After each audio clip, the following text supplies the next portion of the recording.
Você vê a minha tela? Vocês enxergam a minha tela, Karina? Sim. Enxergamos sim. Agora Tá ótimo. te vemos e te ouvimos. Perfeito, muito obrigada.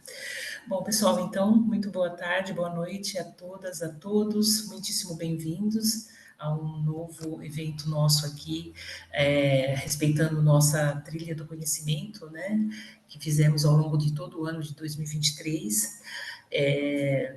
Dividindo com vocês informações, o conhecimento que nós temos aqui dos principais setores que nós, como Cost Drivers, o GP Cost Drivers, acompanhamos. E hoje aqui, então, o nosso último webinar, falaremos, então, sobre o setor de embalagens e celulose. Então, me apresentando, meu nome é Tânia Gofredo, eu sou economista responsável pela área de análise de mercado da plataforma GEP Cost Drivers, e tenho aqui um prazer imenso de dividir isso com vocês, como eu disse. Esse material será disponibilizado a todos, tanto o que será apresentado quanto a gravação, e nós queremos que vocês façam muito bom uso dele. É um prazer muito grande, porque hoje nós encerramos, né, com este webinar, mais um ano dessa trajetória, desse compartilhamento do conhecimento com vocês, o que nos dá, assim, bastante prazer e orgulho também. Está aqui comigo também, né, além do pessoal da área de comunicação, a Giovana Tosetti, que é especialista, junto comigo, do setor de embalagens de celulose, né, então, juntas, nós que fazemos todas essas análises. Bom, então, como já é de costume, eu costumo começar falando sobre os critérios que a gente usa esse material. Então, todas as premissas e projeções que nós mostraremos aqui, elas estão embasadas nos eventos ocorridos até o dia 13, ontem, inclusive disponibilizado também no nosso relatório anual na nossa plataforma, que já está disponível, do relatório anual 23/24, e quaisquer que sejam as atualizações de premissas ou projeções, vocês podem acompanhar também pelos nossos relatórios mensais disponíveis na plataforma que nós fazemos. Começando então aqui falando bem rapidamente do cenário macroeconômico, que é algo que nós fazemos sempre, nós todos os meses, independentemente do segmento, nós sempre atualizamos vocês com o que é de mais importante do cenário macro, ou seja, não vai ser uma apresentação completa de macroeconomia, só os principais pontos aí que nós vemos sempre de atualização de um mês para o outro. Então, aqui falando bem rapidamente de quais são as condicionantes negativas que nós enxergamos para o cenário macroeconômico, são negativas, mas obviamente que as oportunidades elas estão sempre aqui, né? Especialmente para as áreas de compras, que está sempre muito antenada a tudo que está acontecendo. Então, o primeiro ponto é o crescimento econômico mundial ainda bem moderado, porque nós ainda usufruímos aí de vamos dizer assim, de um mercado com taxa de juros nos Estados Unidos bastante elevada ainda. Porém, isso já há sinais de melhora, né? Há sinais de redução desses juros para 2024, está tendo uma reversão de expectativas no mercado, então isso é positivo, mas por enquanto, com taxas ainda elevadas, o crescimento econômico mundial para ano que vem ainda está comprometido. E isso pode, de uma certa forma, influenciar negativamente para o comércio internacional do Brasil com os demais países. Por outro lado, olhando para as áreas de compras, há uma oportunidade, né? Porque se você vê que existe uma demanda relativamente moderada, há mais oportunidades de busca de insumos, matérias-primas no mercado internacional. Então, quando eu falo de um crescimento econômico moderado, do ponto de vista da demanda, porque do ponto de vista da oferta, a cadeia produtiva já está bem ajustada. Então, isso acaba virando uma oportunidade para as áreas de compras também. Olhando do ponto de vista macro ainda, a dívida pública brasileira ainda é uma condicionante negativa, porque ela começou a mostrar sinais de subida.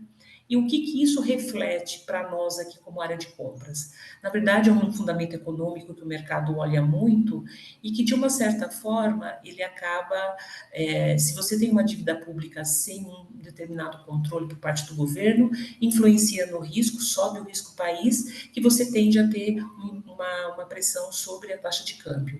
Mas nós não estamos vendo algo de risco ainda elevado sobre isso, Porque, apesar da dívida estar subindo, mas ela está ancorada hoje no arcabouço fiscal, ou seja, um comprometimento, né, um compromisso do governo em relação a manter as suas contas sob controle. Então, apesar de ser uma condicionante negativa, chamar atenção, mas é algo que nós entendemos que está sob controle e por isso que taxa de câmbio também ainda sob controle. A gente vai até ver isso aqui também.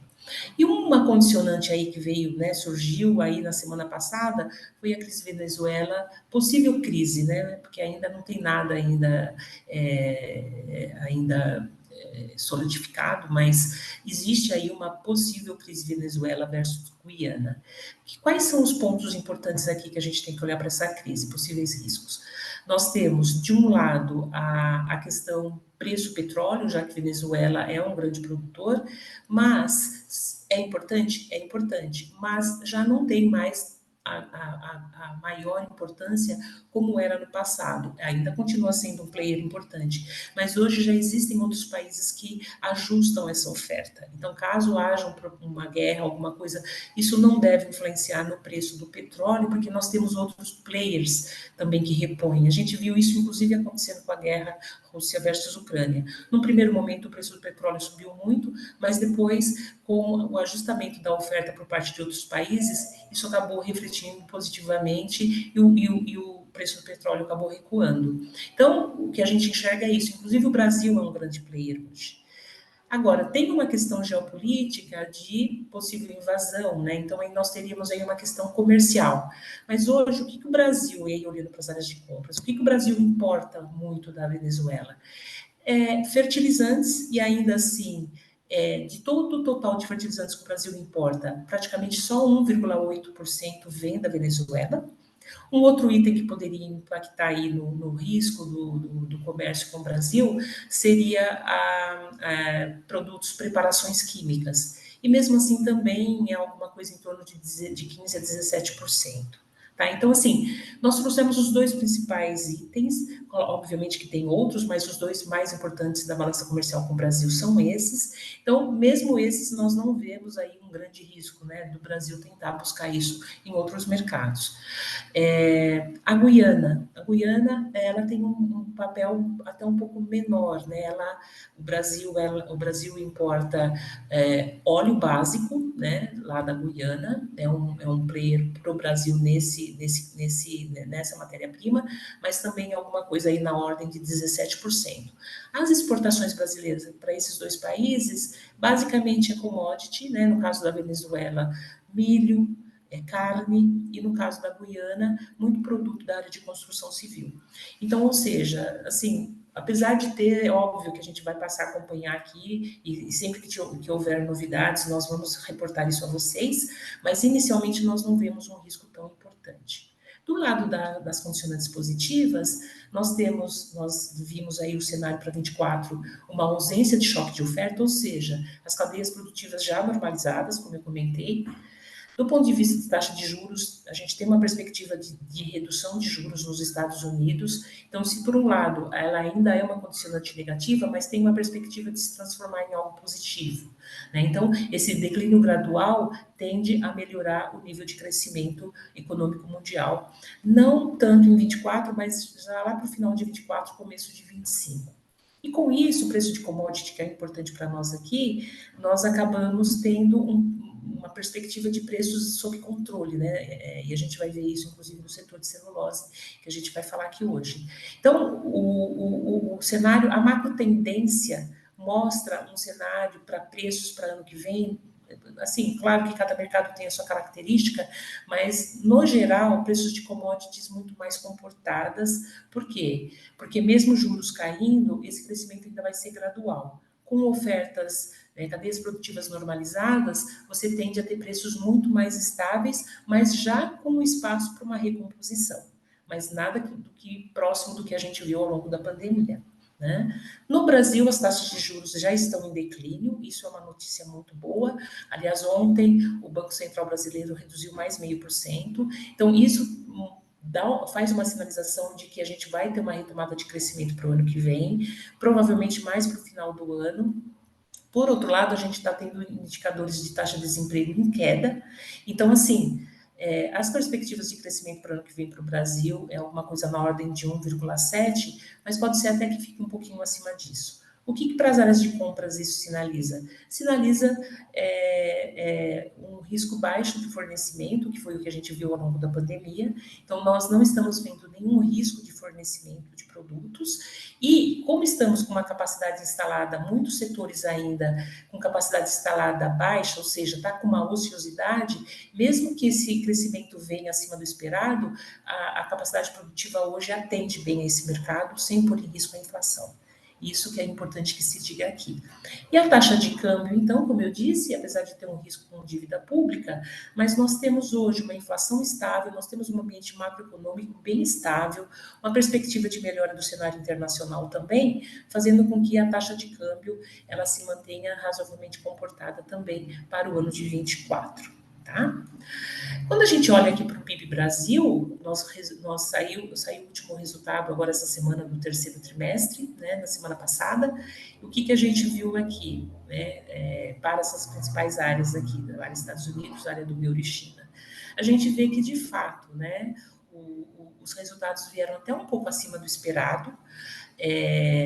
Do ponto de vista da inflação, principalmente nos Estados Unidos, como eu já disse, existe um controle hoje, por isso que está mudando um pouco está revertendo um pouco essa expectativa de juros muito elevados, dando espaço para reduzir mesmo. Então, nós temos uma perspectiva de ter um ano de 2024 aqui, né, com um crescimento um pouco mais baixo, porque vai ainda responder a essas taxas ainda altas, mas com essa perspectiva de redução de taxa, de juros, nós vamos ter lá para talvez final de 24 e 25 crescimento um pouco melhor. Por enquanto, isso ainda não acontece para 24, né? E 23 aqui, a gente já mostra até um certo resultado acima, como eu disse, do esperado. E se falava muito no começo do ano de possível recessão e tudo mais. Só que como os juros estão bem elevados e inflação já sob controle, nós já temos espaço. Então, mesmo que vocês ouçam o mercado falando ano que vem, olha, tem uma possibilidade de recessão nos Estados Unidos, mundial, não é o cenário que a gente trabalha aqui. Justamente por não trabalhar com esse cenário, que nós acreditamos que existe um espaço para recomposição de preços, que a gente vai olhar um pouquinho lá nos índices de inflação. Quando a gente olha para o Brasil, né, também o Brasil os resultados do terceiro trimestre saíram. Aqui a gente fala de um crescimento de trimestre contra o mesmo trimestre do ano anterior, de 22, e a gente vê aqui, inclusive, aqui um resultado também um pouquinho até acima do que se esperava, né? Bastante puxado aqui pelo item de comércio. Nós acompanhamos isso de perto. O comércio ainda sente essa taxa de juros bem elevada, mas como nós estamos com uma perspectiva de reduzir ainda mais, como eu disse, já vem reduzindo, inclusive ontem reduziu mais 0,5%, então nós acreditamos que esse crescimento aqui, apesar de ter uma perspectiva de 1,7 para 24, ainda respondendo à taxa de juros ainda elevada, mas nós acreditamos que isso possa ficar até um pouquinho acima do que a gente está vendo aqui. Tá, pessoal? Então, tem uma perspectiva de melhora de crescimento. No fim de tudo, o que eu estou tentando mostrar com isso é, assim, aquela nuvem, né? Mais uma nuvem, vamos dizer assim, uma nuvem de notícias ruins, de perspectivas de incertezas muito fortes. Não é isso que a gente está enxergando para 2024, né? Nós estamos enxergando uma retomada gradual de crescimento, uma retomada gradual de preços, mas passando um pouco daquele período tão problemático que a gente viu ao longo da pandemia. E aqui, já entrando para a taxa de câmbio, a nossa projeção mostra um câmbio relativamente comportado, porque esse é um dos indicadores, tem vários, né? Vários indicadores que a gente aqui acompanha, a nossa equipe de economistas, para poder fazer a projeção, e são as projeções que vão para a plataforma. Mas aqui um deles é isso aqui. Saldo em moeda estrangeira, porque a taxa de câmbio nada mais responde do que oferta e demanda. Então, é o preço que a gente paga por uma moeda que não é nossa. Então, é como se eu estivesse comprando um produto qualquer, e logo ele reflete bem oferta e demanda. O que a gente vê aqui, né?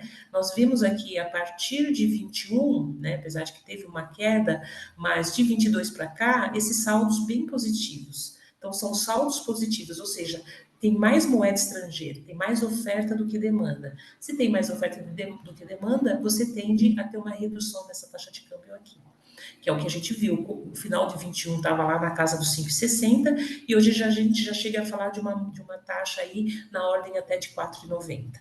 Né? Então, isso daqui é algo que realmente tem uma relação direta com essa quantidade de moeda estrangeira que a gente vê no mercado.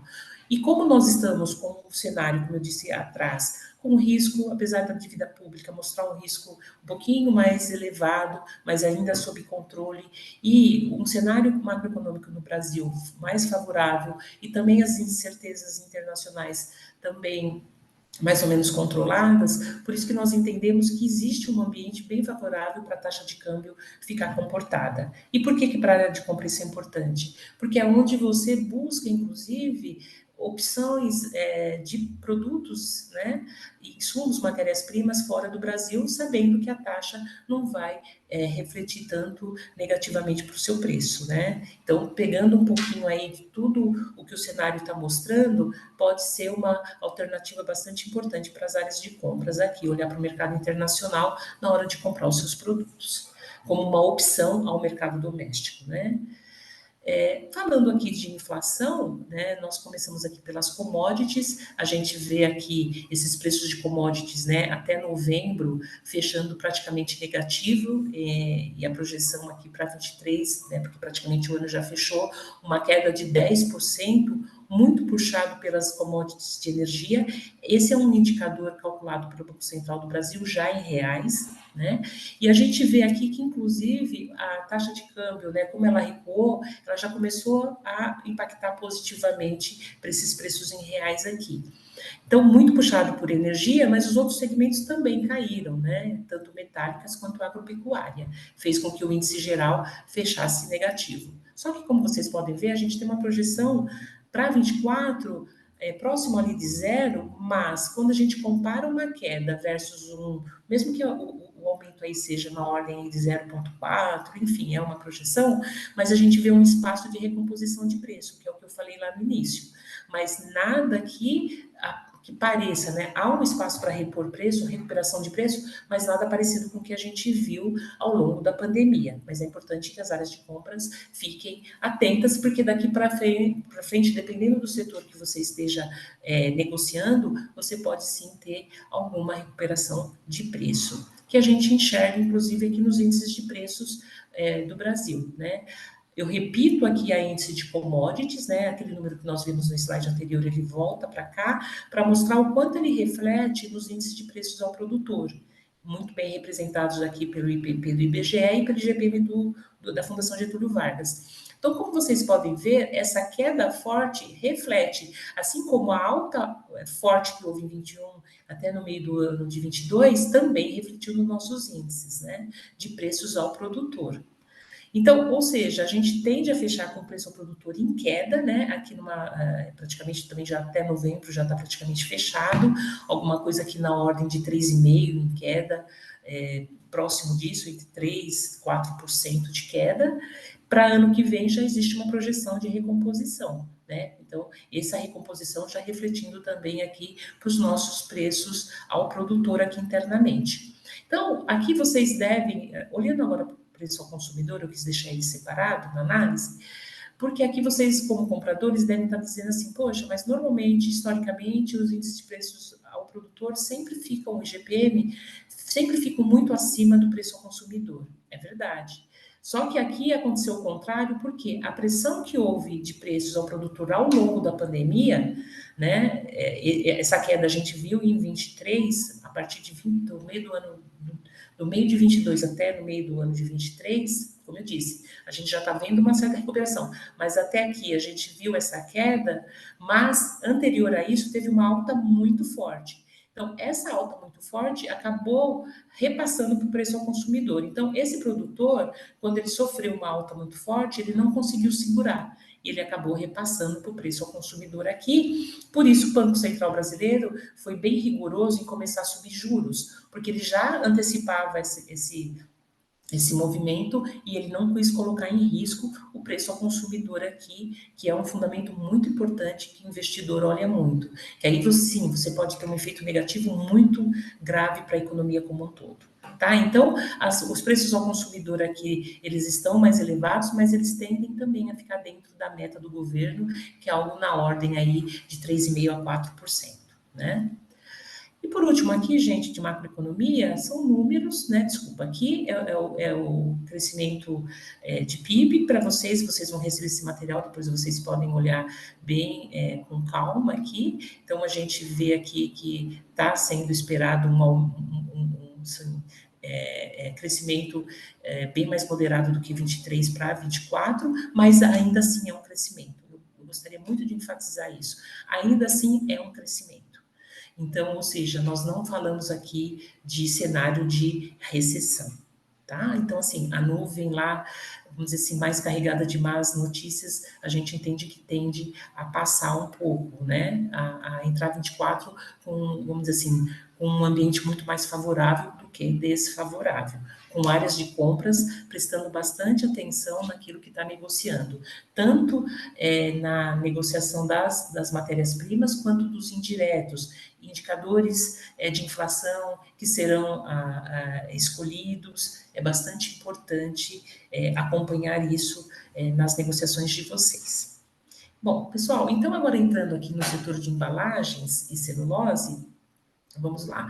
Falando bem rapidamente aqui, um panorama bem rápido do setor como um todo, né? O mercado de celulose, papel e embalagens, né, ele tem um dinamismo muito importante para a economia, né?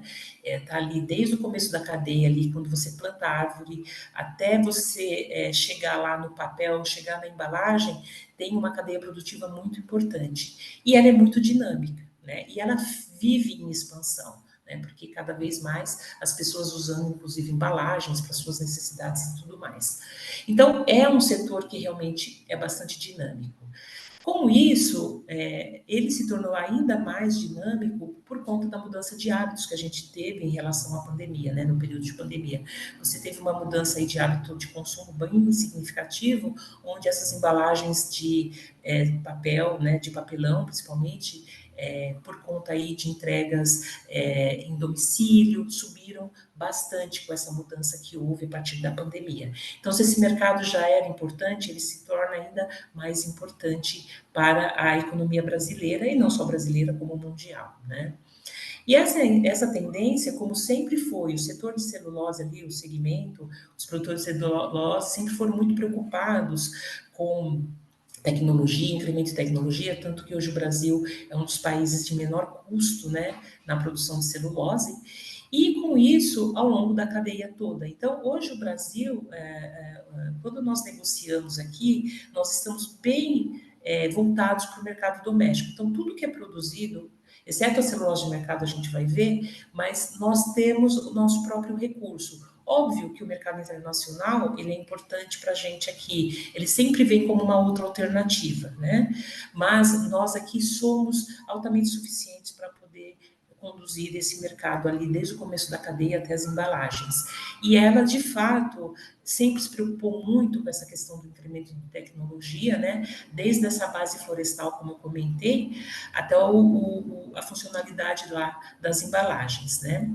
Nesse sentido, nós achamos importante, eu e a Giovana, trazer esse assunto para vocês, que é a questão do ISG, né? Que é a questão da responsabilidade ambiental e das políticas de ISG. Por quê? Porque, como eu disse, como é uma cadeia muito importante e começa lá na floresta, cada vez mais está no centro, né, das atenções essa questão da responsabilidade ambiental. Sempre houve, o setor de celulose sempre foi um setor muito, muito olhado, né, muito monitorado, mas isso cresce cada vez mais, não só na questão da responsabilidade ambiental, mas do manejo em relação às pessoas. Então, essa questão da ESG, ela é um ponto importante que vocês precisam olhar bastante daqui para frente, né?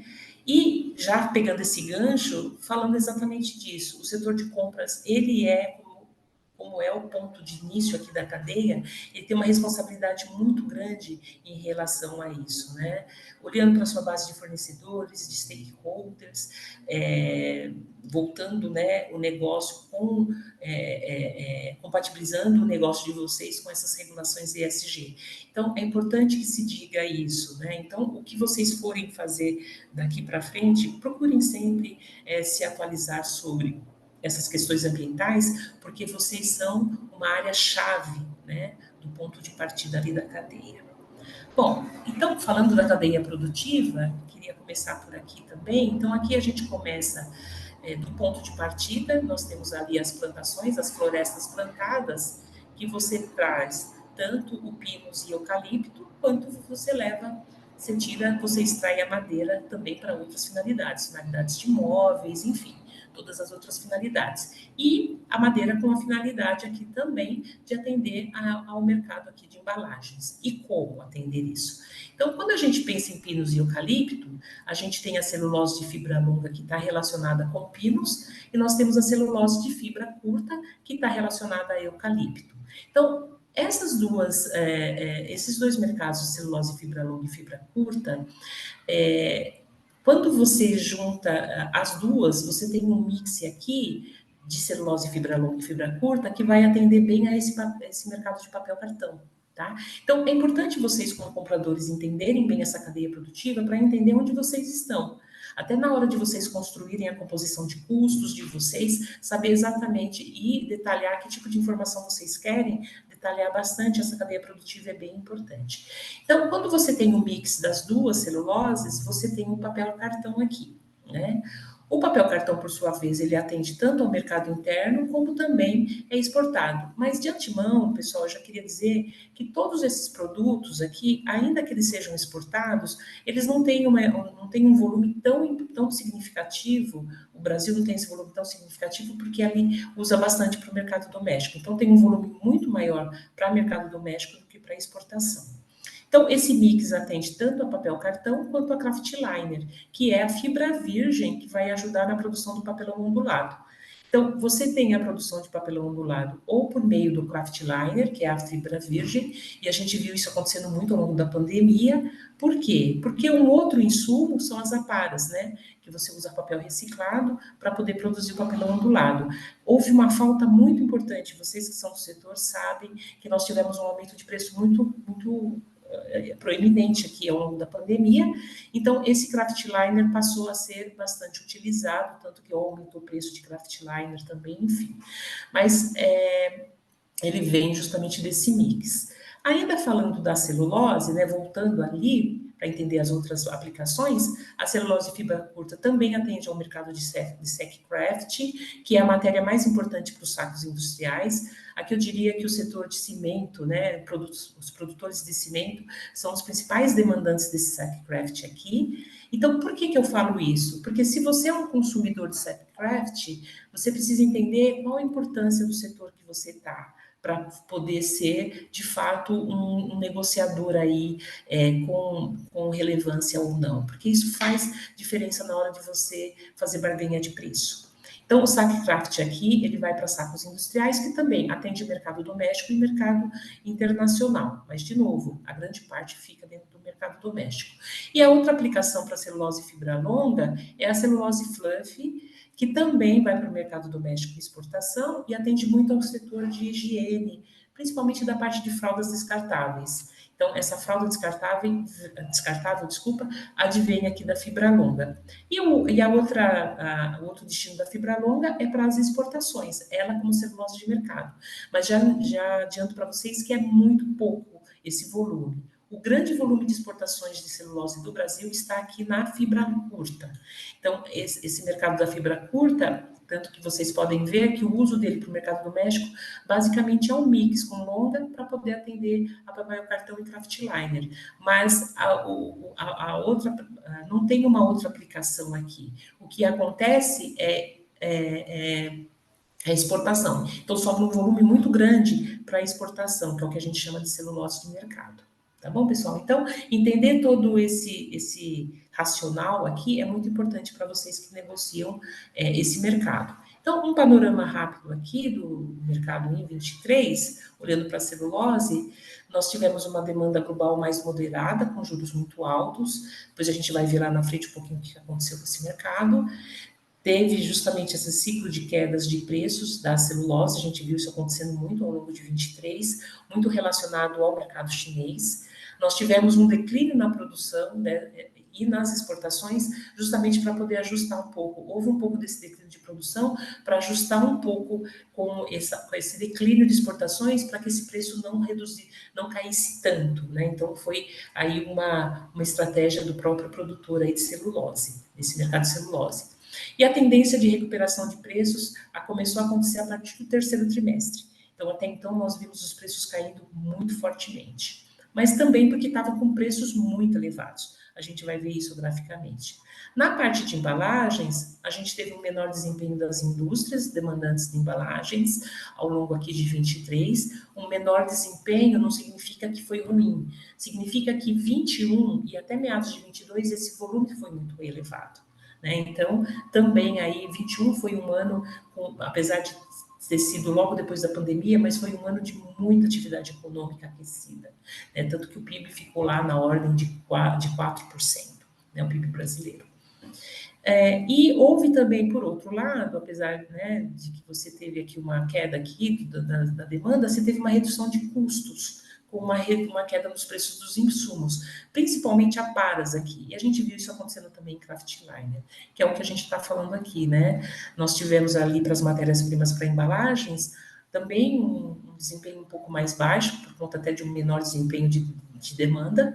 Você teve queda nos preços da celulose, como vocês viram, é uma matéria-prima importante para o kraftliner, né? E para o papel.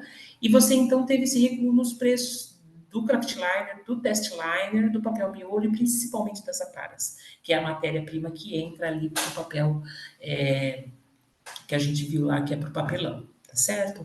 Bom, então isso foi mais ou menos o panorama em 23. Falando de celulose especificamente, só para entender um pouquinho esse mercado, a dinâmica, a gente tem uma produção mundial aqui de celulose na ordem de 197 milhões.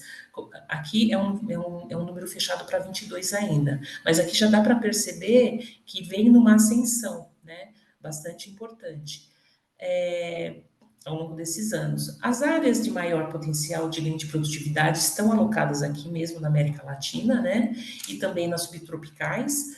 E aqui inclui Brasil, né? Aqui fala-se na América Latina, Brasil é o país mais importante. Então, nós temos áreas de muito ganho de produtividade aqui, por conta dessas florestas tropicais, e do lado do risco, os maiores riscos nós vemos nas florestas boreais, que são lá na América do Norte, sobretudo o Canadá. E aqui é importante que a gente fale, porque o que são esses riscos? Queimadas, ou queimadas da própria natureza, naturais, ou queimadas provocadas mesmo por interesses de setores. As árvores lá na América do Norte são muito usadas, vai para o mercado de celulose, mas o plantio, ele começa com o objetivo de madeira, né? E a celulose nasce disso, né? Então, lá, a dinâmica do mercado é um pouco diferente da nossa dinâmica aqui, porque o mercado brasileiro é um mercado que planta eucalipto para extrair a celulose, né? Então, ele, nesse caso, não compete diretamente com a madeira, né? Compete de uma outra forma, quando aquilo se transforma em cavaco para geração de energia. Mas, para efeito de produção, nós temos florestas especialmente para a celulose, que é o eucalipto, né? Então, os principais produtores aqui, como eu disse, Estados Unidos, porque aqui a gente tem muito de fibra longa, e o Brasil aqui entrando como fibra curta. E na sequência, Canadá, China, Suécia, Finlândia aqui, e uma parcela aqui de 33% de outros, tá?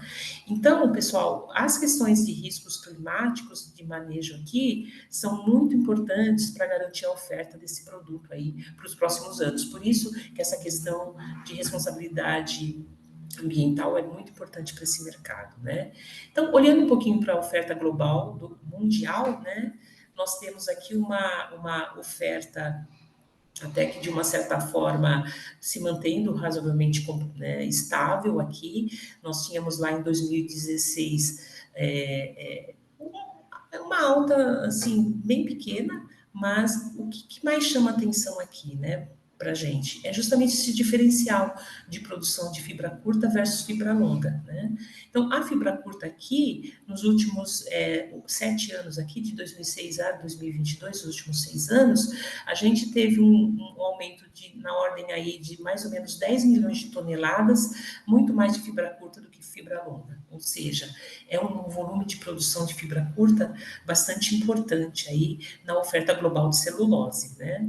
Os principais produtores, então, da fibra curta, como eu falei aqui, é o Brasil, né, com mais da metade, aqui 53%, praticamente, acompanhando da Indonésia, que foi o que eu disse no slide anterior, né? São regiões onde você tem um maior ganho de competitividade, desculpa, de rentabilidade aqui. Então, se nós olharmos do ponto de vista assim de concorrente com o Brasil, a Indonésia é o principal concorrente aí com relação à fibra curta, né?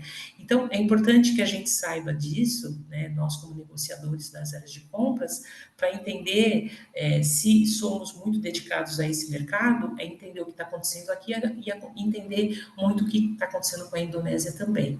E vem ali Chile, Portugal também e Canadá. E a fibra longa já é um pouco mais, menos concentrado, né? Já é um pouco mais pulverizada aqui.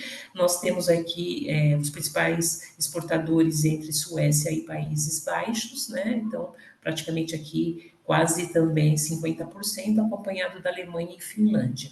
Então, ou seja, essa dinâmica de oferta aqui também é importante que se fale isso, está muito relacionado a investimentos nas bases florestais. Então, acompanhar muito esses investimentos em floresta, para nós que negociamos, é extremamente importante, né? Então, a fibra longa, né, ela tem cadeia produtiva muito mais integrada, de forma regional e localmente. E a fibra curta, aliás, a fibra curta, no caso falando de Brasil aqui, é muito mais uma orientação para mercado, do ponto de vista de negociação no mercado mundial. Então, como vocês viram lá na cadeia produtiva, ela é usada junto com a fibra curta para atender craftliner, mas a grande parte do que é produzido aqui no Brasil é para exportação mesmo, que é a orientação de mercado que eu comentei aqui. Os principais importadores mundiais, né, e como vocês podem ver também, esse diferencial de fibra curta aumenta de uma forma importante. Os principais importadores, ou seja, o principal mercado do Brasil é a China e é Estados Unidos também. Então, o que acontece aqui na China, do ponto de vista macroeconômico, é muito importante para o Brasil, e isso a gente viu acontecendo muito esse ano, quando a China começou a desaquecer a economia, teve muitos problemas com relação à pandemia, nós vimos também os estoques subindo, né? Os preços lá, os chineses segurando muito preços, tanto que isso puxou muito o preço da celulose para baixo. Então, apesar do Brasil acompanhar preço europeu, mas a dinâmica se dá muito pelo mercado chinês. Então, por isso que a gente viu o preço de celulose caindo.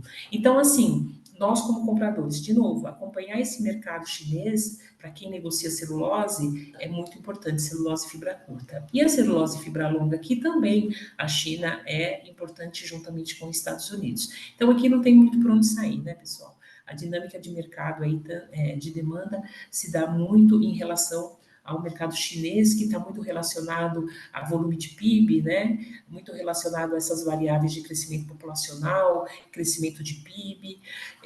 Com relação à precificação, como eu disse, é muito importante acompanhar esse mercado chinês para ver se ele está com uma tendência de alta ou de baixa, porque ele acaba influenciando nos preços no mercado brasileiro também, porque de acordo com o que é negociado no mercado internacional, você acaba referenciando o mercado brasileiro também.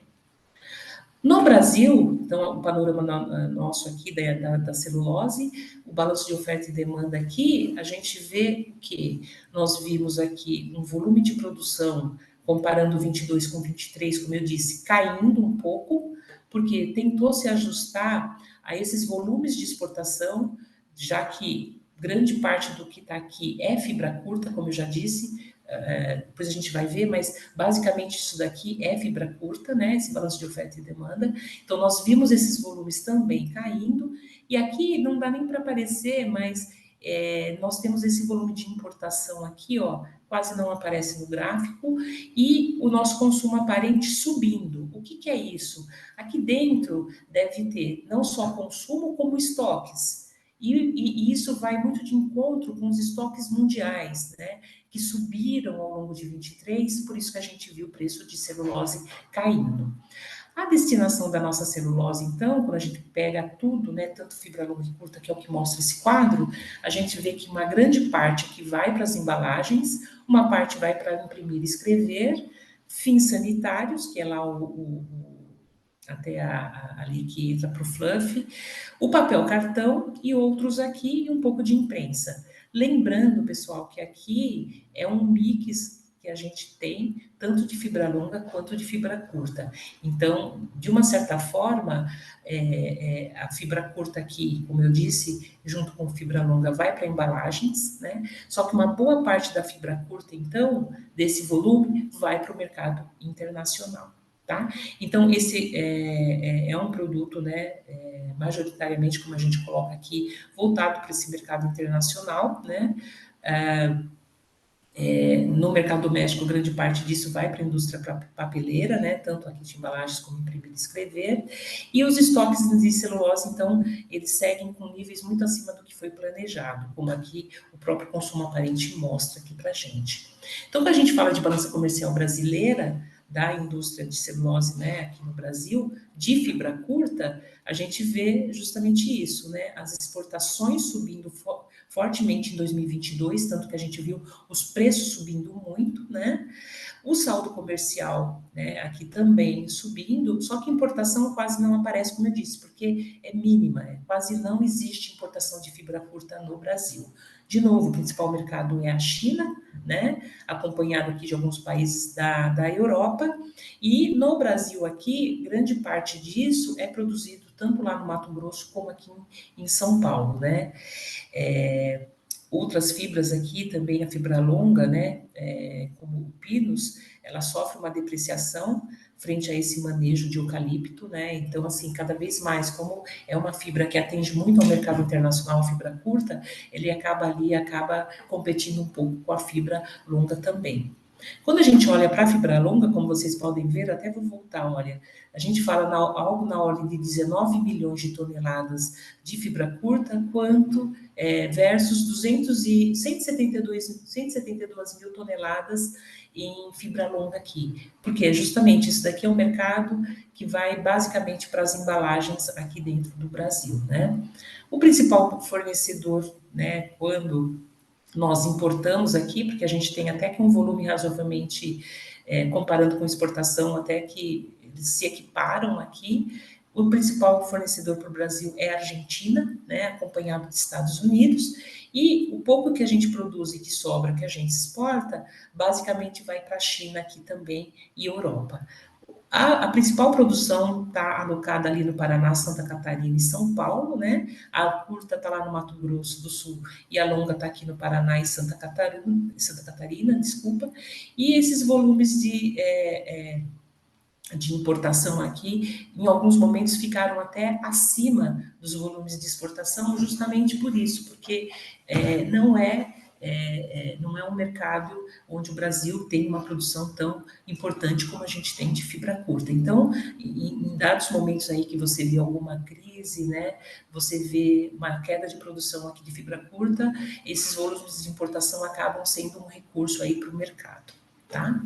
Os estoques internacionais, então, versus os preços, aqui já para quase finalizar o setor de celulose, a gente viu, como eu comentei, né? Nós vimos os estoques aqui depois, né, no meio da pandemia e ao longo de 21, caindo fortemente, porque nós vimos justamente a oferta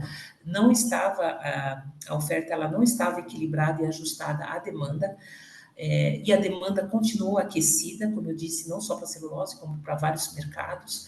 E foi por isso até que a gente viu preços tão elevados ao longo da pandemia, não só para aqui, mas para grande parte das commodities. Então, nós vimos aqui estoques caindo muito, porque demanda continuou aquecida e produção não estava ajustada, né? Só que depois, ao longo de 22 aqui, a gente já vê esses estoques a oferta se equilibrando, né, a oferta se ajustando, a demanda já mais reduzida, porque juros começaram a subir. Percebe, gente? É importante vocês, como compradores, acompanhar essas questões macroeconômicas, porque tem uma relação direta com a dinâmica do mercado que vocês acompanham. Então, o que nós vimos acontecendo? Nós vimos os estoques voltando a subir, né? Então, nesse período aqui, só lembrando, estoques muito baixos, quando nós vimos os preços de celulose, que vai refletir lá nas embalagens, né, já que ela participa do mix, subindo, né, preço subindo muito fortemente, lá quase batendo US$ 1.400 a tonelada. Só que depois isso começa a se reverter, né, a partir de janeiro, né, do final do ano passado para cá, esses estoques já começam a cair, né, e a gente vê o preço aqui ainda altos, né? Porque esse preço, desculpa, esse preço subindo ainda refletindo esses estoques baixos, na medida que esses estoques começam a subir, porque a oferta ficou ajustada, a gente vê preço caindo, que foi o que aconteceu ao longo do ano de 23, tendo agora, no final do ano de 23, já um início de reposição de preço. Por quê? Porque esses estoques aqui, e aí tem muito a ver com o mercado chinês que nós vimos lá,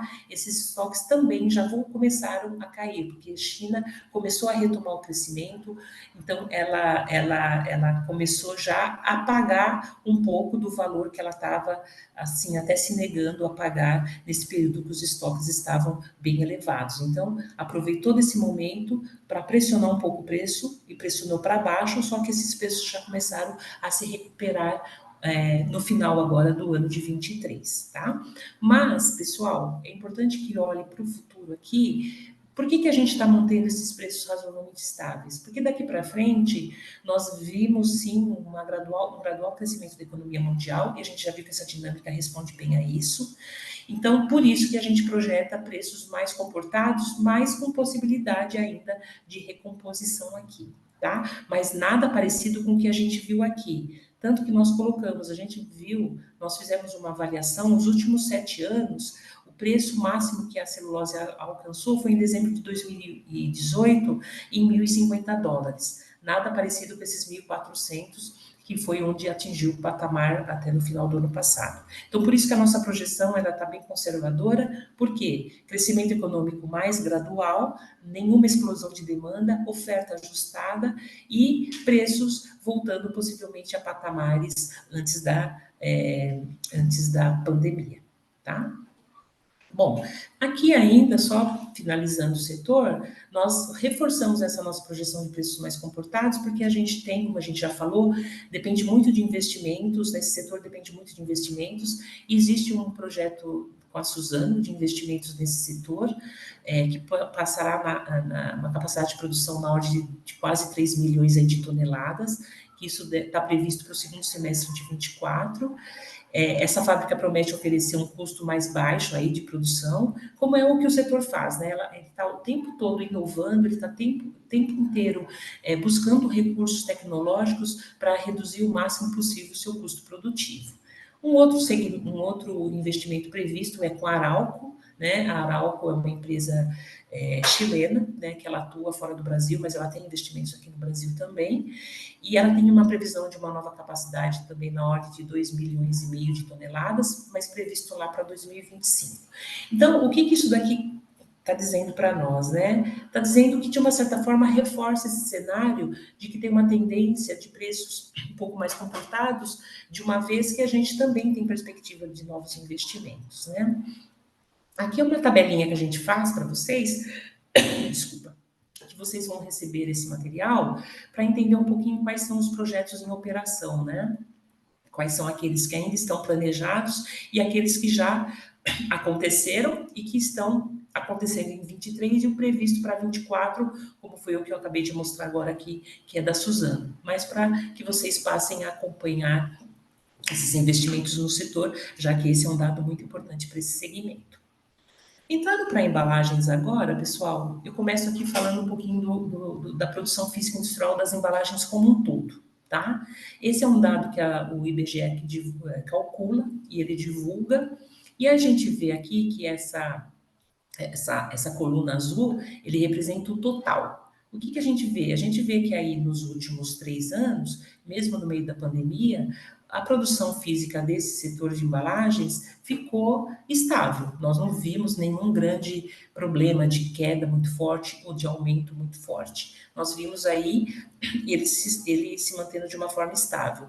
Acho que o que chama um pouco mais atenção aqui são algumas coisas. Então, por exemplo, a madeira, a gente viu uma queda aqui de 22 para 23, mas em 23 aqui, praticamente todo, a gente já vê um aumento de embalagens a partir da madeira.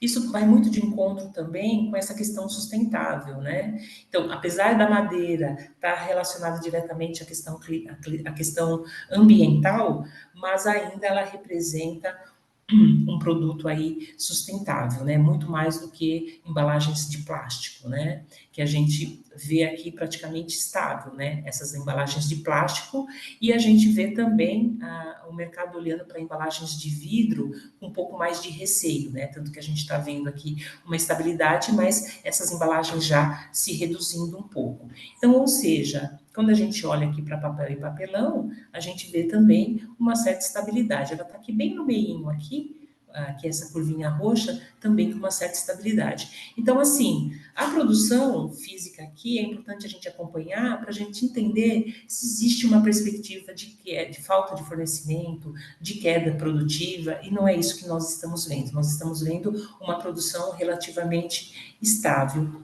aqui, né? Quando a gente olha para o Brasil, né, embalagens de papel e papelão, como eu disse já nos slides anteriores, o Brasil ele é orientado para o mercado doméstico, quando a gente pensa em produção de embalagens. Exportamos? Exportamos, mas ele está muito concentrado no mercado doméstico. Então, o balanço de oferta e demanda nacional aqui, o que a gente vê, né? A gente vê uma produção aqui relativamente estável, tendo até ficando estável quando a gente compara os trimestres contra o trimestre desse ano contra o do anterior. E nós vemos aqui um volume de exportação também razoavelmente estável. E como eu disse, nós importamos muito pouco. Né? Nós temos um volume de importação muito pouco aqui do setor de embalagens. E a grande parte disso está alocado aqui no Sudeste, né? Acompanhado do Sul, Nordeste, Centro-Oeste e Norte, e um volume baixo aqui de exportações. Então, como eu disse, é bem pautado para esse mercado doméstico, né? Esses volumes de exportação baixos, eles são voltados, né, para essa integração regional, muito olhando para dentro da América do Sul. Então, mesmo que ele exporte, está dentro da América do Sul aqui. E a distribuição dessa produção aqui é muito destinada aqui. Então, aqui a gente já tem praticamente quase que 70% alocado dentro desse eixo sul-sudeste aqui do país, né?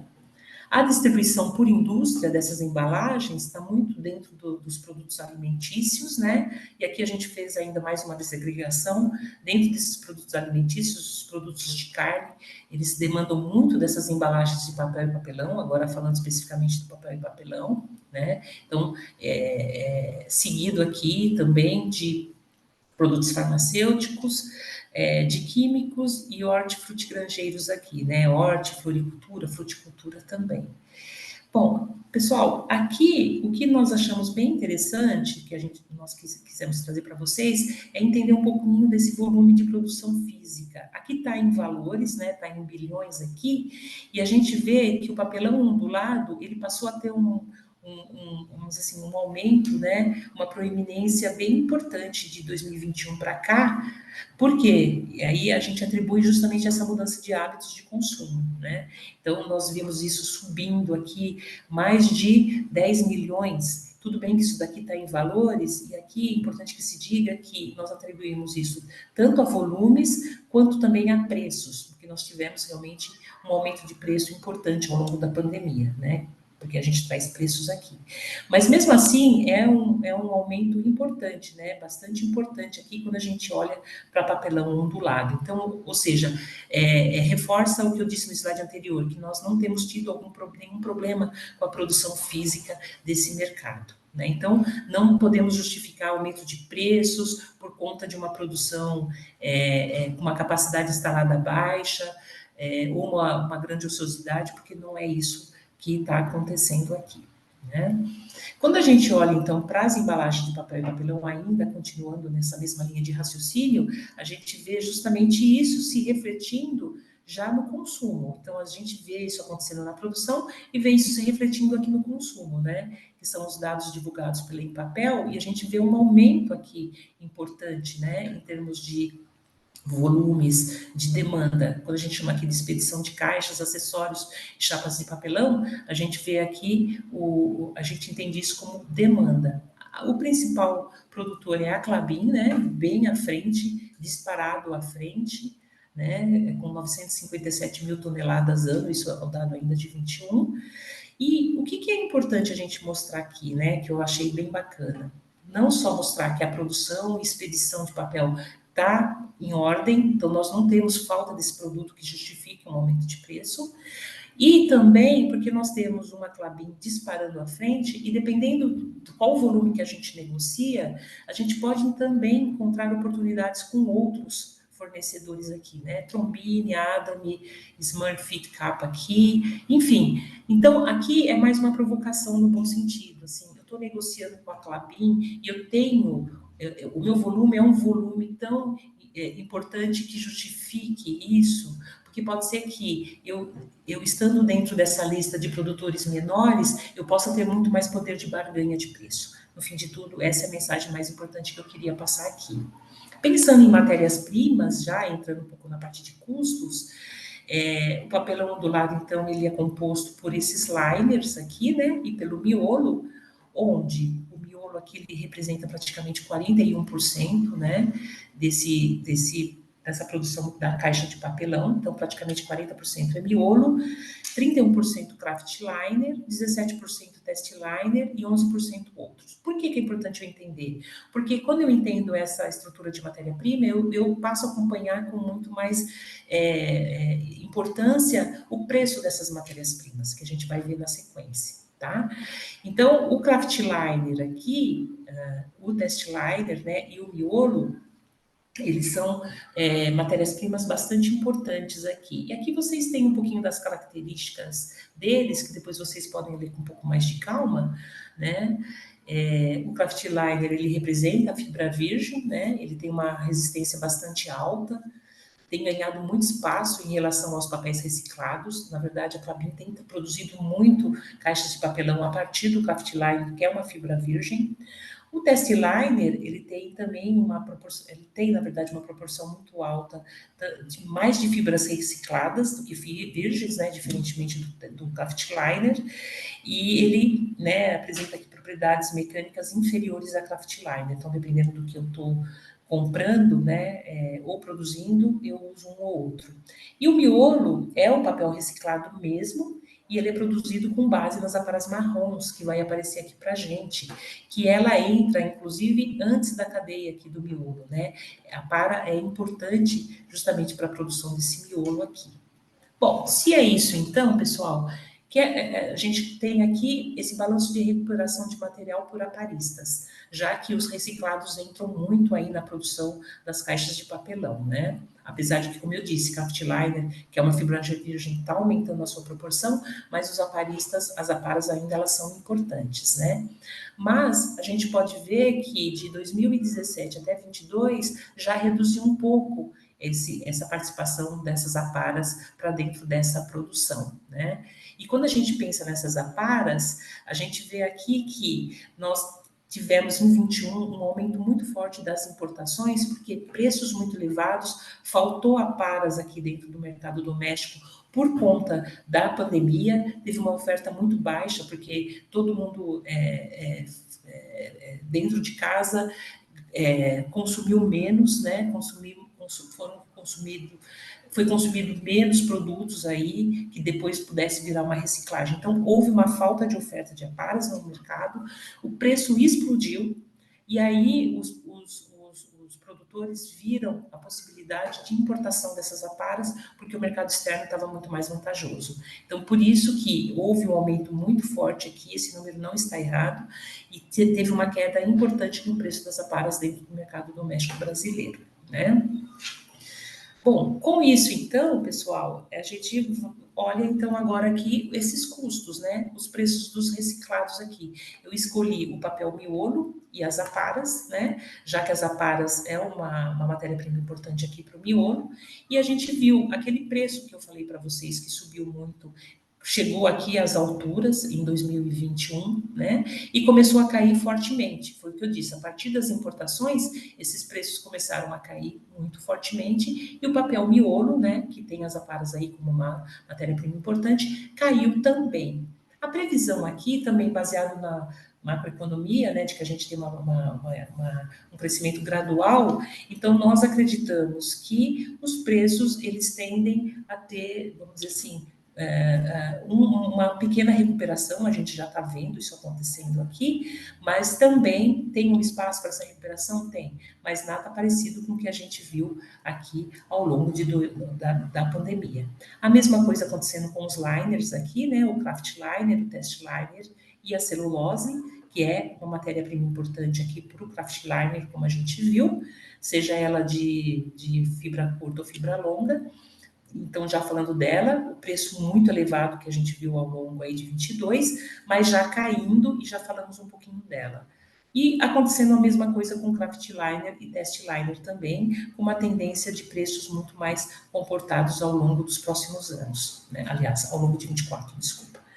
E para isso aqui, nós fizemos um exercício usando o nosso cost breakdown aqui da nossa plataforma, versus os preços. E aí a gente vê uma dinâmica aqui muito interessante, né? Essa linha verde é o resultado da composição de custo de embalagens. Então, aqui a linha verde está mostrando composição de custo, preços, onde o principal produto, a principal matéria-prima aqui é o papel miolo, que a gente viu lá, né? Então, o que acontece? A gente viu aqui preços, custos ainda acima do preço. Então, a linha azul aqui é preço de caixa de papel, tá? De papelão aqui, entende dessa forma. Então, os preços das caixas de papelão nós vimos caindo ao longo aí de 22, passaram a ter uma retomada justamente para buscar um custo produtivo que ainda pressionado pelo ano de 21 ainda estava muito elevado em relação ao preço final do produto, aquilo que de verdade vocês negociam. Então, por isso que é importante vocês acompanharem esse cost breakdown versus preços que está disponível na plataforma, porque lá você consegue fazer esse comparativo. Então, ou seja, os custos muito elevados ainda, muito pressionados por conta da pandemia, os preços não estavam acompanhando isso, só que ele buscou. Então, chegou um momento aqui, no meio do ano, ali no começo do ano de 23, essas duas curvas já se encontraram, ou seja, preços já encontrando, sendo reajustados, buscando suprir aí esse custo bem elevado que os produtores vinham tendo.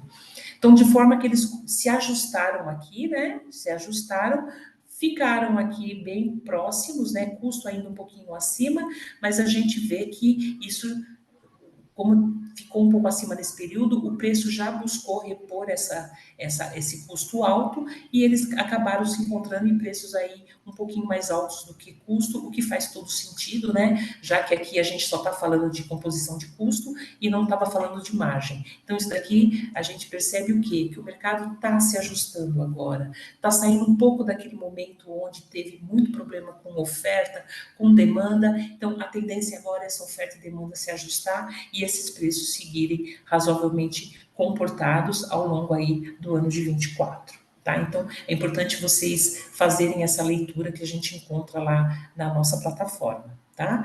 E finalizando aqui já, pessoal, os investimentos no setor também tem um investimento no setor de embalagens. O projeto Puma da Klabin aqui tem um investimento na ordem de 19 bilhões, né?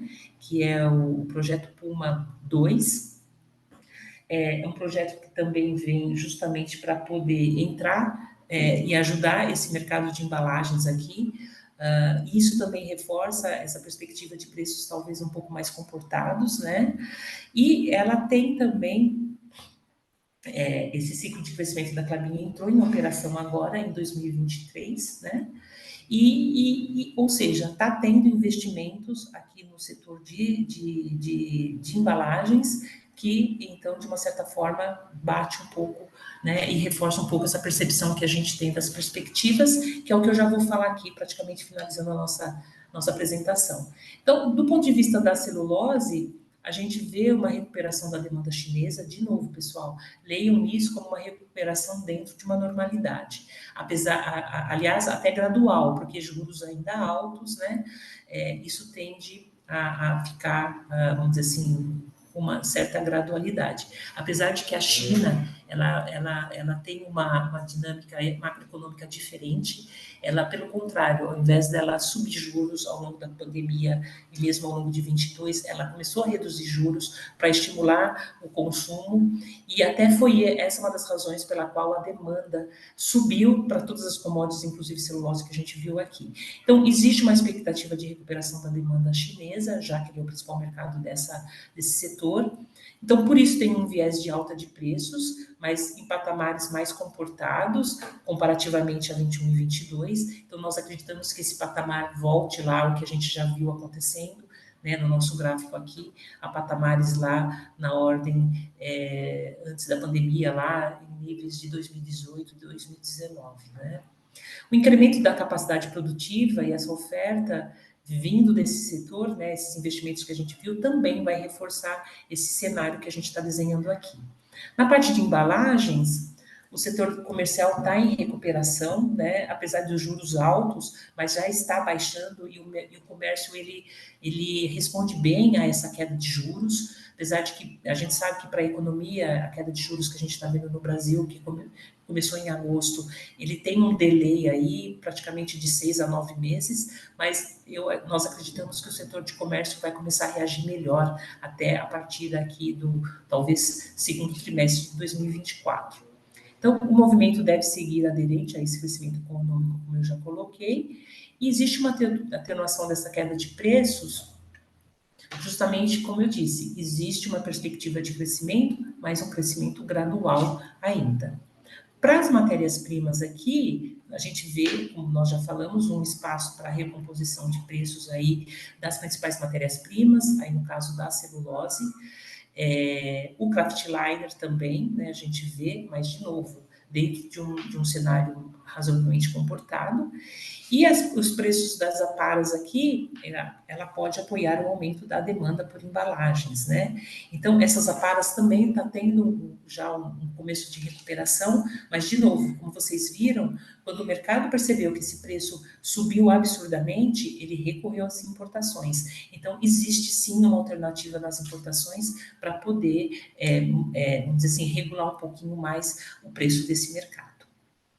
E aqui é uma tabela também, como vocês podem ver aqui, todos os itens aqui do setor de celulose, desse segmento de celulose e embalagens, todos eles aqui, a gente viu ao longo de 2023 um ano muito propício, não só para esse setor, mas como para as outras commodities. Nós vimos os preços caindo, né, como a gente viu lá no slide de commodities, mas a gente já espera para 24 uma recomposição, que é o que a gente pode enxergar aqui. Óbvio que isso é uma projeção, mas ela já mostra uma tendência muito mais de reposição de preços do que uma continuidade dessa queda, ou mesmo de um aumento tão alto, né, e tão absurdo como a gente viu ao longo da pandemia. Então, ou seja, esses números eles refletem bem essa perspectiva que a gente tem de que o mercado vai se recuperar, tanto do ponto de vista de crescimento como de preços, mas ele vai se recuperar de forma gradual e possivelmente bastante atento, né? Voltando um pouco a períodos pré-pandemia, né? Que, aliás, não só pré-pandemia, né? Depois de uma pandemia, tivemos uma guerra Rússia versus Ucrânia, que teve um impacto muito forte sobre os custos, principalmente na Europa e Estados Unidos, mas para 24, por isso que eu disse no começo, exceto por eventos que não estejam dentro da nossa condição de avaliar, dentro dos parâmetros atuais, né, nesse grau de temperatura que nós vivemos hoje, nós esperamos um 24 bem mais tranquilo e voltando talvez a patamares anteriores à pandemia. Pessoal, nós temos, finalizando aqui, se vocês quiserem tirar uma foto, nós temos hoje já, divulgamos ontem o nosso relatório anual, que traz o que aconteceu em 23 e perspectivas para 24, para todos os setores que a gente acompanha, incluindo embalagens e celulose. Então, fiquem bem à vontade. Ou acessem por esse QR Code, ou direto na nossa plataforma, que você consegue acessar esse relatório anual lá também. Enfim, com isso eu finalizo aqui, pessoal. Passei, excedi um pouquinho, 15 minutos aqui, mas eu achei que tinha coisas assim bem relevantes, né? Já que estamos fechando o ano, trazer a parte macro e trazer a parte, já que o mercado de celulose ele é muito suscetível ao cenário macroeconômico. Então, eu fico à disposição para possíveis perguntas. Fiquem à vontade para perguntar, pessoal. Bem à vontade mesmo.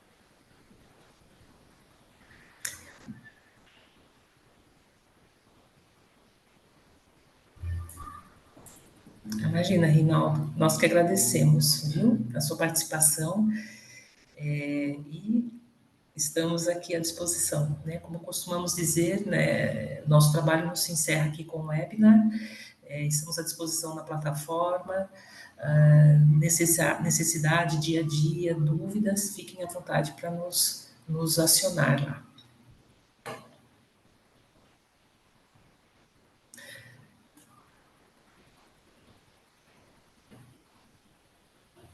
Bom, pessoal, acho que então talvez nós não tenhamos mais perguntas ou dúvidas de novo. Mesmo que fique alguma, depois do webinar vocês vão receber o material. Se pairar dúvidas ainda em relação a isso, nós estamos à disposição por meio da plataforma, vocês podem abrir um ticket e a resposta vem bem rápida, tá? Confiem, porque esse é um sistema que funciona muito internamente e tem uma pessoa exclusiva para direcionar a dúvida de vocês, para aquilo que vocês precisarem, a gente retorna de uma forma bastante rápida. Tá bom, pessoal? Bom, então, agradecendo a todos que estão, né, investir esse tempo para participar conosco aqui, para nós é extremamente importante. Quero aproveitar para desejar a todos um Feliz Natal, um ano de 2024 mais tranquilo do que esse que tem sido, né?